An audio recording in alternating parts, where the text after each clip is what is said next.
The bell rang at midnight, and when I opened that door I found my mother-in-law standing on my porch with 4 suitcases and a stack of paper in her hand. She looked past me like I was furniture. "We're moving in," she said. She didn't ask. She didn't wait. And by the time the sun came up, she had already rewritten every rule in my house except she forgot one thing. She forgot whose name was on the deed. I had been awake for 19 hours straight before that doorbell rang, and every muscle in my body was begging me to lie down. Fort training does that to you. It strips away the version of yourself that complains and leaves behind something quieter, something that just endures. I remember standing in my own bedroom boots, still on staring at my pillow, like it was the finish line of a race I'd been running for 2 months. I didn't even bother changing out of my uniform.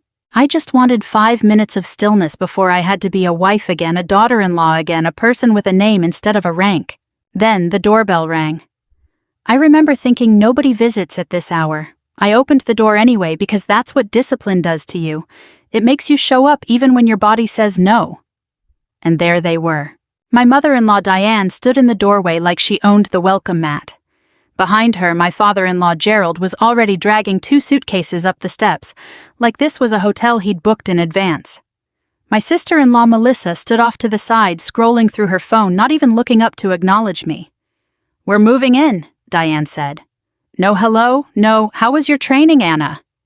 Just 4 words delivered like a court order. I stood there in the doorway, still in uniform, still smelling like diesel and dust, and I felt the floor tilt slightly under me, not from exhaustion this time, but from disbelief. My husband, Mark, was somewhere behind them, and I caught his eye for half a second. He didn't say anything. He just looked down at his shoes like the carpet had suddenly become the most interesting thing in the world. I stepped aside. What else was I supposed to do? Block the door with my body at midnight after 2 months away? The first suitcase rolled past me into my living room like it had been given permission. Diane walked straight to my kitchen counter and set down her purse, and from it she pulled out a folder. Not a suitcase item. A folder, crisp, organized, labeled in her neat cursive handwriting. House rules, it read. She placed it on the counter like she was presenting evidence in a trial. "If you want to be part of this family," she said, looking at me directly for the first time since she'd arrived, "this is how we live." I opened the folder slowly. Inside was a list typed and printed like she'd drafted it days, maybe weeks before this moment ever happened. Breakfast at 6 a.m. Bathroom cleaned nightly, shirts pressed, dresses hung, laundry every Tuesday, dinner by 5:30, no military boots inside the house, no late-night phone calls, family comes first. I read every line twice, not because I was confused, because I wanted to remember exactly how it was worded, exactly how confident she sounded writing it, exactly how sure she was that I would simply accept it the way water accepts the shape of whatever container it's poured into. Mark still hadn't said a word. He stood near the hallway, arms crossed, eyes somewhere on the floor, and I realized in that moment this wasn't a surprise to him. He knew. He'd let this happen and said nothing, hoping I'd absorb it quietly the way I absorbed everything else that came with being married into this family. I could have argued. I could have raised my voice, told them this was insane, that you don't show up at midnight with suitcases and a rule book and expect a soldier fresh off active duty to just say yes. But something in me, something the army had sharpened rather than created, told me to wait, to watch, to learn the terrain before making a move. So I smiled. I picked up the pen sitting beside the folder and I signed my name at the bottom of that list, right under the empty line clearly meant for me. Diane's eyebrows lifted slightly like she hadn't expected it to be this easy. Gerald exhaled, relieved, already wheeling his suitcase toward what used to be my home office. Melissa didn't even react, she just kept scrolling. They thought I had surrendered. They thought discipline meant obedience, that a woman trained to follow orders would simply follow theirs too. What none of them understood not yet was that discipline isn't submission. Discipline is patience with teeth. It's the ability to hold still, to smile, to sign your name, all while quietly mapping every exit, every weakness, every rule someone else was foolish enough to put in writing. I folded the paper closed and looked at each of them. Diane already inspecting my curtains, Gerald already testing my recliner, Melissa already commandeering the guest room like she'd claimed it in a game of musical chairs. "See you all at 6, I said, and I meant it in a way none of them could have understood that night. The alarm went off at 5, the way it always did, my body still running on a schedule no civilian household could break. I lay there for exactly 10 seconds, staring at the ceiling, listening to the unfamiliar sounds already leaking through the walls. Gerald snoring, rattling down the hallway, Melissa's phone buzzing against a nightstand that used to hold my reading lamp. This house didn't feel like mine anymore. Not yet. But I reminded myself, feelings are temporary. Facts are permanent. And the fact was, my name was still the only one on the deed. I got up, showered, fast-dressed in something plain, and went to the kitchen while the house was still dark. I moved quietly the way I'd been trained to move during early formation, economical, precise, no wasted motion. By 5:40 eggs were on the stove, toast was staged, coffee was brewing, and the table was set with a kind of exactness that would have made my old drill sergeant proud. Not because I wanted to please anyone, because precision was the only language I had left that felt like mine. At 6 sharp, I did something I hadn't planned to do the night before, but that came to me somewhere between the eggs and the coffee pot. I reached into my bag, pulled out a small speaker, and let a recording play the unmistakable piercing blast of a military wake-up call echoing through the house like a wave crashing against sleeping bodies. I heard the thuds first. Gerald falling out of bed. Melissa's muffled curse. Diane's voice rising in confusion from down the hall. Mark appeared in the kitchen doorway looking like a man who hadn't slept, blinking at me like I'd lost my mind. "What on earth was that?" Diane demanded, storming into the kitchen in a robe hair still flat on one side. "Reveille," I said simply. "You said breakfast was at 6. I wanted to make sure nobody missed it." She opened her mouth, then closed it. There wasn't much she could say after all the rule was hers. 6 a.m. breakfast, printed in her own careful handwriting, signed by her own hand the night before. They sat down disheveled, disoriented, but they sat. Breakfast unfolded in an odd, tense silence broken only by the clinking of forks, and Gerald's occasional grumble about the coffee being too strong. I didn't mind the silence. I used it. I watched. I catalogued the way Melissa avoided eye contact, the way Gerald complained but still finished his plate, the way Diane straightened her spine like she was trying to reclaim authority she could feel slipping through her fingers, even though she couldn't yet name why.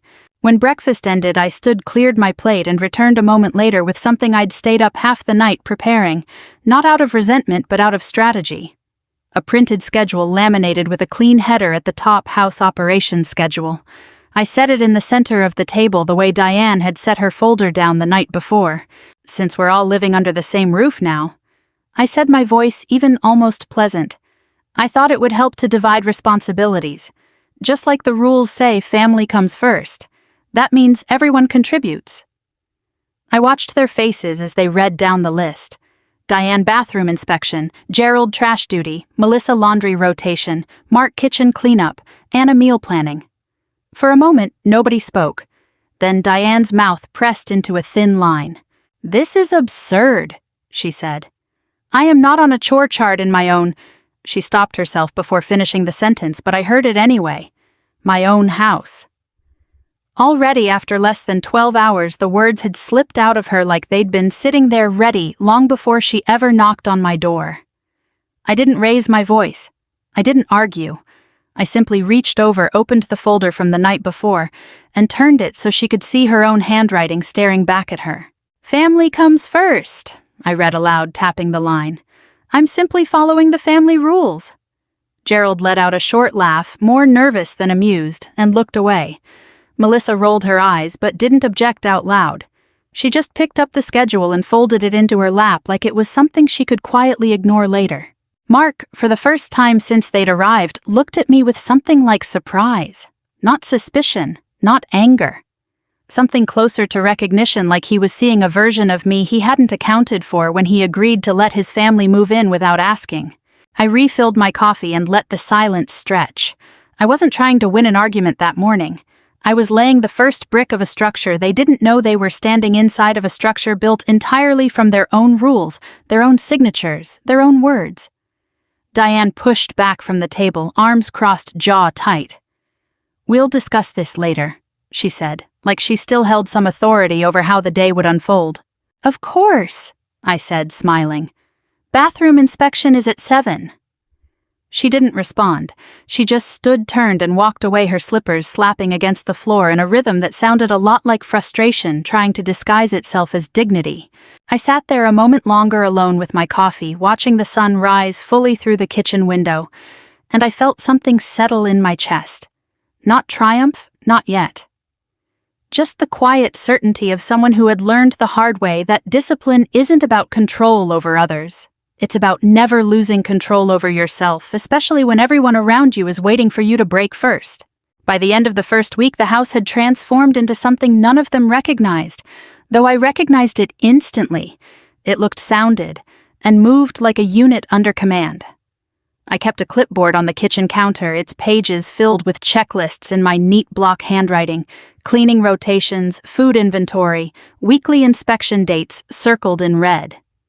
Nobody had asked me to create any of it. I simply built it piece by piece, the same way I'd been taught to build a forward operating base out of nothing but discipline and available materials. Mistakes were not shouted at, they were corrected. The first time Gerald left the trash bags unsealed and a raccoon got into them overnight, I didn't yell. I simply handed him new bags and said calmly, "We'll try again tomorrow." The following morning, when Melissa folded the laundry incorrectly, towels mixed with shirts, colors mixed with whites, I unfolded it all in front of her without comment, refolded it properly, and asked her to watch. She did, arms crossed, jaw tight, humiliation flickering behind her eyes, but she watched. There was something almost hypnotic about consistency. I never raised my voice. I never slammed a cabinet or rolled my eyes. Every correction was delivered with the same even tone, the same patient rhythm, the same unwavering calm. And I began to notice that calm unsettled them far more than anger ever could have. Anger gives people something to push against. Calm gives them nothing to hold on to. Diane, in particular, seemed to be unraveling in slow motion. She'd arrived expecting to command a household, and instead found herself subject to inspection like a private on her first day of basic training. I would walk into the bathroom she was responsible for, run a finger along the windowsill and say only, "We'll try again tomorrow," before walking away. I watched her hands clench at her sides more than once, watched her bite back words that looked ready to spill out of her like water behind a cracking dam. Mark, for his part, grew quieter as the days passed. He performed his kitchen cleanup duties without complaint, though I caught him watching me sometimes with an expression I couldn't quite name, somewhere between admiration and unease, like a man realizing the woman he married was not the woman he thought he'd married, but someone far more formidable, someone who had been hiding in plain sight the whole time. Outside the house, though, something else was happening. Our neighbor, an older man named Walter, who lived 2 doors down, had served in the army decades before I was born. He noticed things the way old soldiers notice things, quietly from a distance, piecing together small details into a larger picture. He saw me leave for morning runs before the sun rose fully over the rooftops. He saw the way I carried myself, spine-straight steps measured, even when carrying groceries or taking out recycling. And he saw more than once Diane storming out onto the porch arms, flailing voice raised in frustration at something happening inside my walls. One afternoon, as I was watering the flower bed along the front walk, Walter ambled over, hands in his pockets, and studied me for a long moment before speaking. "Your army," he said, not a question. A statement delivered with the quiet certainty of a man who recognized his own kind. "Was," I said. "Still am, I suppose. It doesn't really leave you." He nodded slowly, like that confirmed something he'd already suspected. "No," he said. "It doesn't." He glanced toward the house, where raised voices were faintly audible through a cracked window. Diane's voice, sharp and exasperated, complaining about something to do with towel folding. Walter's mouth twitched into something like a knowing smile. "Rough week in there." "Something like that," I said. "You handling it all right?" I looked at him for a moment, weighing how much to say to a stranger who happened to live 2 doors down. But there was something steady in his eyes, something that told me he wasn't asking out of nosiness. He was asking the way one soldier checks on another. "I'm handling it the only way I know how," I said. "One day at a time, one rule at a time." He chuckled softly at that, shaking his head. "That family of yours," he said, nodding toward the house. "They don't strike me as the disciplined type." "No," I agreed. "They're not." "Then it's a good thing one of you is." He said it simply without any particular weight behind it, but the words settled into me like a small anchor, a confirmation that what I was doing quietly, patiently, without shouting or scheming, was not madness. It was strategy. It was the slow, deliberate application of pressure in a system that had never expected pressure to be applied with such calm precision. That evening, as I prepared dinner exactly on schedule at 5:30, I caught Diane watching me from the doorway, her expression unreadable, somewhere between resentment and something that looked almost like fear. She didn't say anything. She simply turned and walked away, her footsteps heavier than they'd been the week before, as though the weight of the house, a house she'd once assumed she could simply claim, was beginning finally to press down on her. I set the table, checked my clipboard one final time, and allowed myself a small private moment of satisfaction. Not because I had won anything yet, the real fight hadn't even begun, but because I could feel in the way the air in the house had changed, in the way footsteps had grown quieter, and voices more careful, that something fundamental was shifting slowly, deliberately, exactly the way I intended it to. It was a Thursday afternoon, warm enough that I'd left the kitchen window cracked while I worked through my meal planning binder, when Walter's voice drifted over from his porch and changed everything I thought I understood about why my in-laws were really living in my house. I'd stepped outside to grab the mail, and he was sitting in his usual spot, a glass of iced tea sweating in his hand, watching the street the way older men do when they've got nothing left to prove, and all the time in the world to notice things. He waved me over, and I came mostly out of politeness, though something in his expression told me this wasn't going to be idle conversation. "Can I ask you something?" he said, "and you tell me if it's none of my business." "Go ahead." "Your husband's folks. They sold their place over on Winding Creek, didn't they? Big Colonial used to drive by it every Sunday on my walk." I felt something shift in my chest, a small cold current running beneath the surface of an otherwise ordinary afternoon. "I didn't know that," I said carefully. "Mark never mentioned they sold anything. He told me they wanted to be closer to family." Walter's eyebrows lifted slightly, and he took a slow sip of his tea before answering, like he was deciding how much to say. "My cousin's in real estate over that way. Says the place went into foreclosure talks before it finally sold, quiet sale, no sign in the yard, the kind folks do when they don't want the neighbors gossiping." He shook his head. "Word was they'd been living beyond their means for years. New cars every couple years, vacations they couldn't afford. Credit cards stacked on credit cards. When it all came due, the house was the only thing left to give up." I stood there on his porch mail, still in my hand, feeling the ground tilt beneath me the same way it had the night they showed up with their suitcases.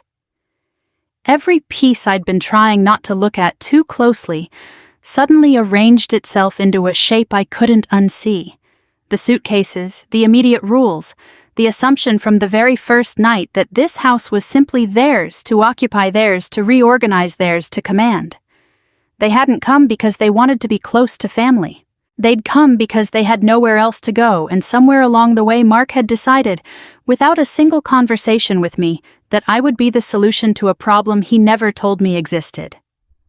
I thanked Walter, walked back inside with my mail still unopened in my hand, and sat down at the kitchen table for a long moment, just breathing. I didn't feel rage, not yet. Rage is loud and messy, and I had no use for it. What I felt instead was something colder, more useful: clarity. That evening, after everyone had gone to bed, I sat at the kitchen table with my laptop and pulled up every document I could find. Mortgage statements, utility bills, insurance paperwork, property records. I went through them line by line the way I'd been trained to review mission briefings, looking not for what was obvious, but for what was quietly, deliberately buried in the fine print. And there it was, confirmed in black and white the way I'd already suspected, but needed to see with my own eyes: the deed to this house.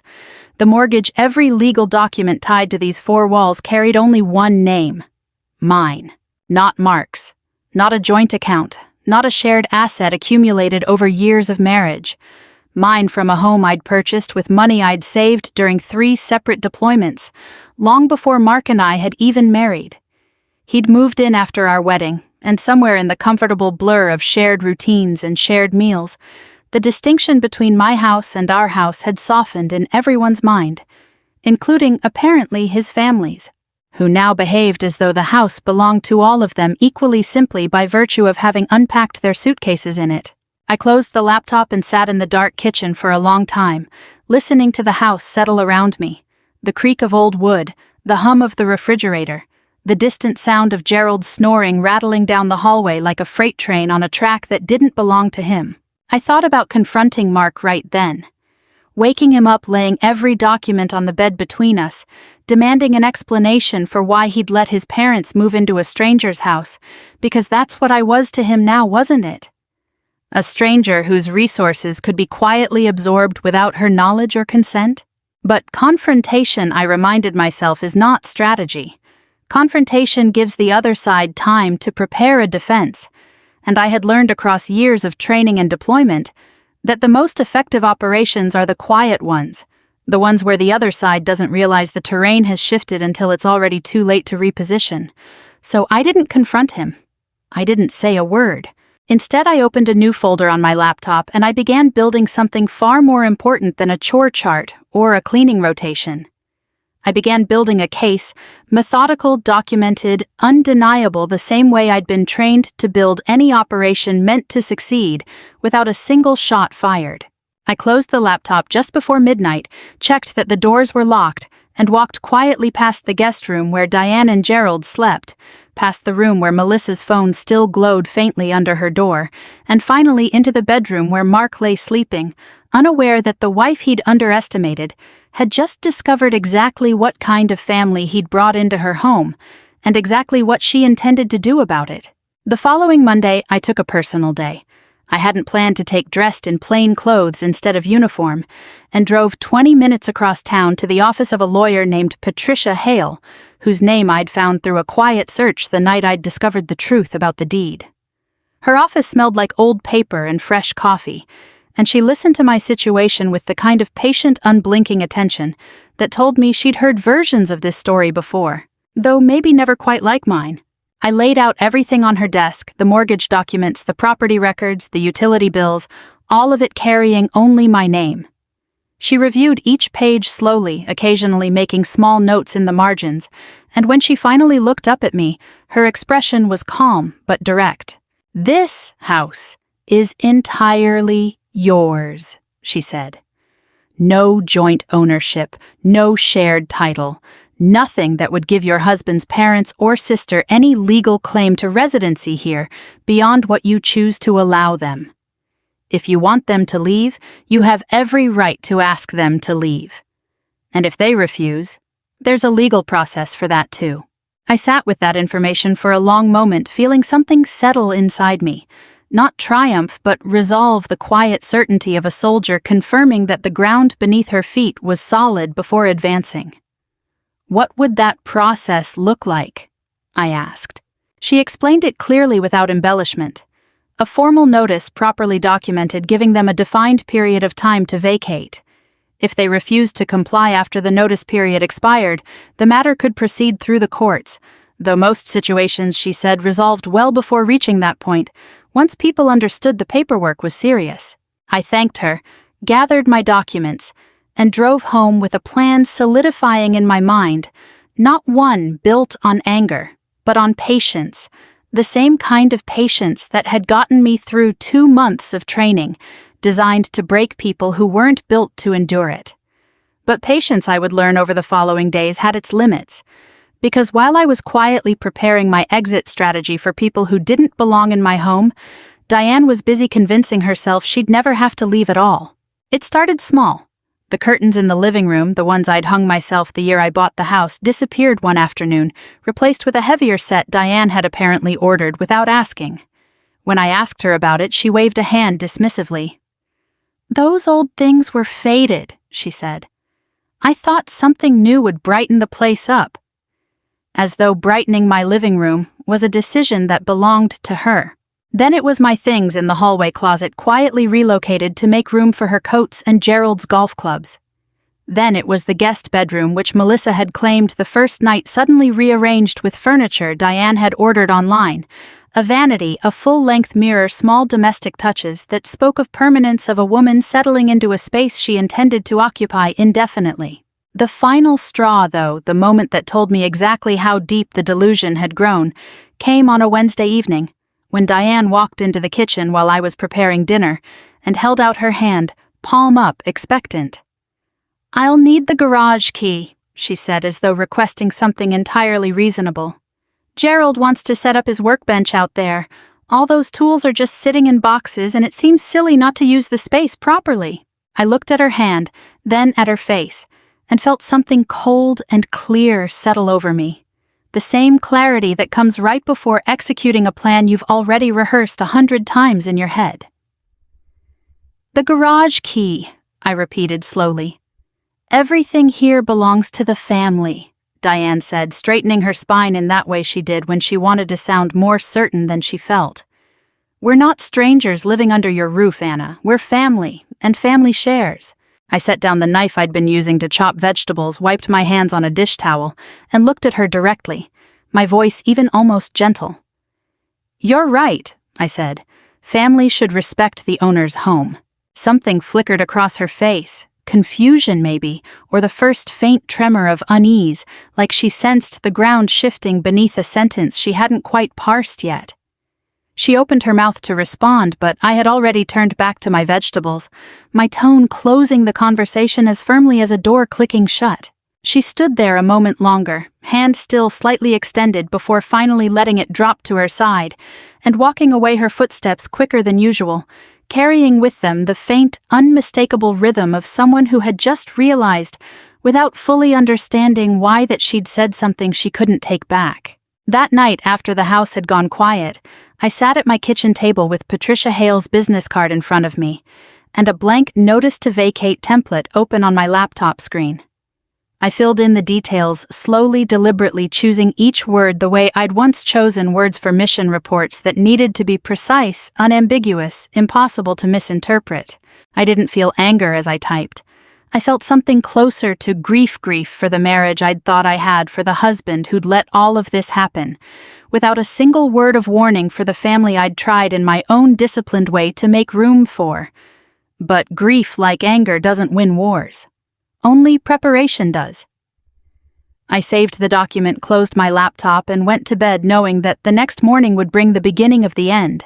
The morning arrived quietly, the way significant mornings often do, disguised as ordinary until the moment they aren't.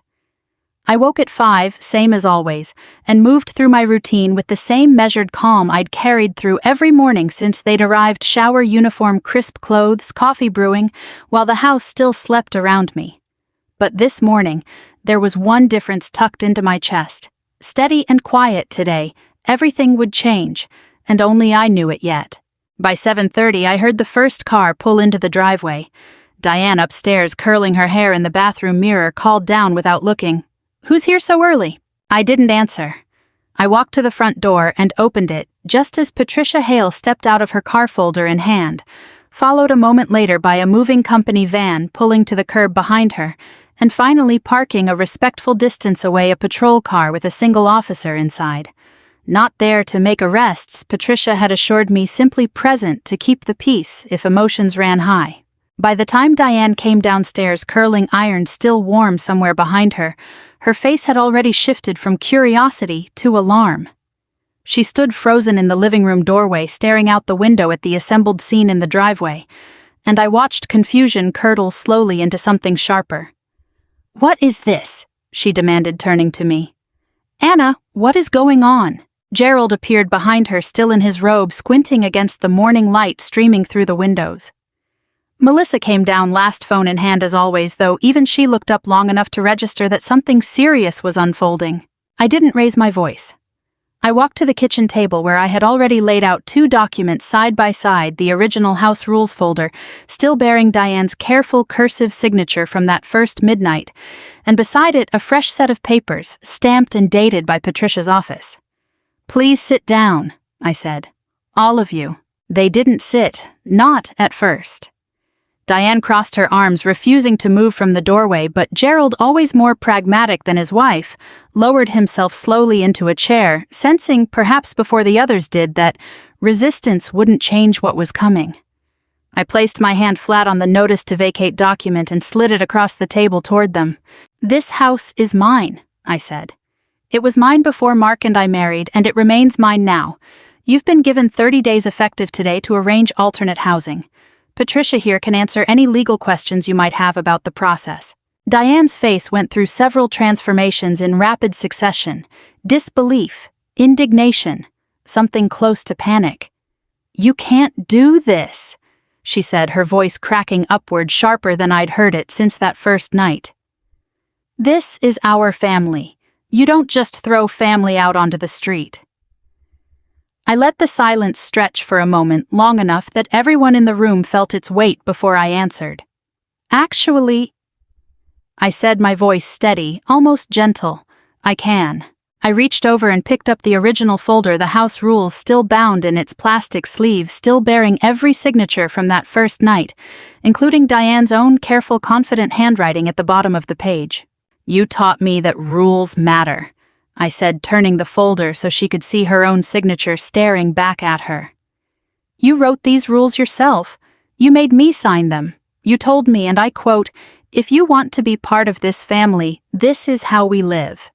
I've followed every rule since the day you handed me this folder. I've woken at 6 every morning. I've kept the schedule. I've respected the structure you demanded." I paused, letting the next words land slowly, deliberately. "Now I'm simply asking the same family to respect the one rule that was always there even before you wrote any of the others down. Respect the owner of the home you're living in." Diane opened her mouth, then closed it, no words emerging. Gerald stared down at the table jaw, working silently, while Melissa, for once, had set her phone face down, without being asked, watching the scene unfold with something like genuine attention.